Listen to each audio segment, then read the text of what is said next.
చిన్నమస్తాదేవి భక్తులందరూ ఆరాధించే ఆ పార్వతీదేవి రూపమే ఈ చిన్నమస్తాదేవి. చిన్నమస్తాదేవి అనగా స్వయం శిరఖండిత దేవత అని అర్థం. హిందూ మతంలోని తాంత్రిక దేవతల్లో ప్రచండ చండికగా పిలువబడే ఈ చిన్నమస్తికాదేవి ఒక ముఖ్యమైన దేవత కూడా. తాంత్రిక బౌద్ధ మతంలో ఈ దేవిని చిన్నముండ అని కూడా పిలుచుకుంటారు. చిన్నమస్తాదేవి శక్తి యొక్క రౌద్ర రూపకంగా కొలుచుకుంటారు. చిన్నమస్త అనగా ఖండింపబడిన శిరస్సు అని అర్థం.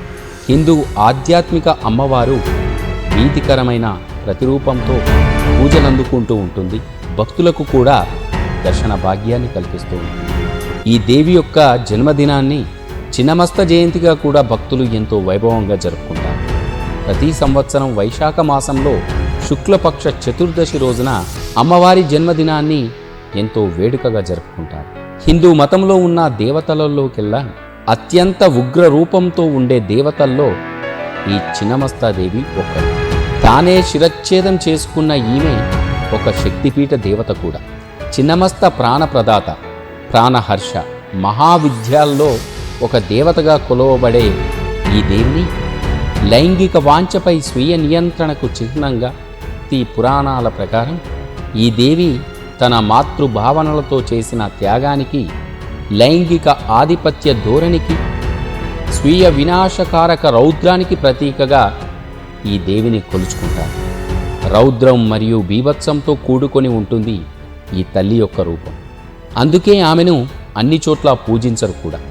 అందుకే ఆ దేవికి సంబంధించిన ఆలయాలు ఎక్కువగా ఉత్తర భారతదేశం, నేపాల్లో కలిగి ఉంటాయి.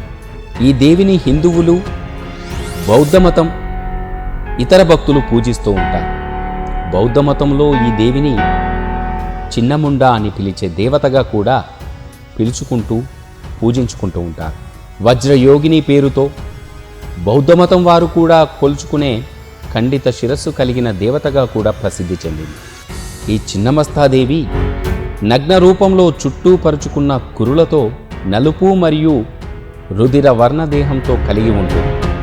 16 ఏళ్ల ప్రాయంతో నిండైన వక్షము కలిగిన బాలికగా హృదయం వద్ద నీలి కలువ కలిగి ఉంటుంది.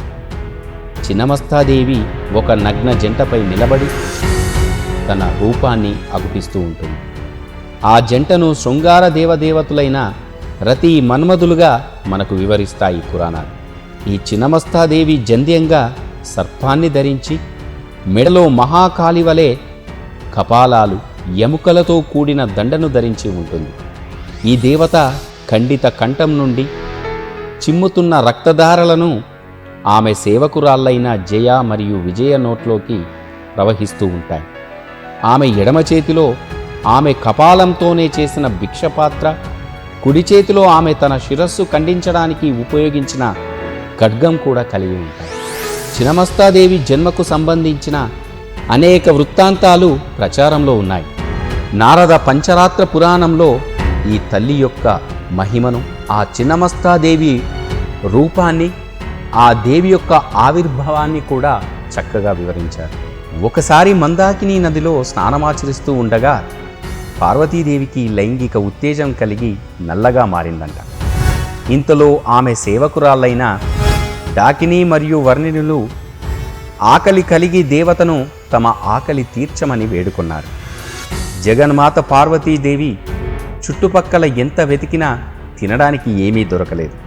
అప్పుడు ఆ తల్లి వారి ఆకలి తీర్చడానికి తన శిరస్సును ఖండించుకొనగా 3 దిశలుగా చిమ్మిన 3 రక్తధారలతో ఒకటి జయ నోట్లోనికి వెళ్ళగా, రెండవది విజయ నోట్లోనికి, మూడవది ఖండింపబడిన పార్వతీ శిరస్సుదేవి నోట్లోనికి ప్రవహించాయి. ఇంకొక కథ ప్రకారం ఈ చిన్నమస్త రతి మన్మధుల నగ్న జంటపై నిలబడి ఉంటుంది. అలా నిలబడిన ఆమె తన భౌతిక శరీరంపై పూర్తి నియంత్రణతో తన శరీరం నుండి మనస్సును విముక్తం చేసుకునడం కొరకు తన శిరస్సు ఖండించుకుందని కూడా చెబుతారు.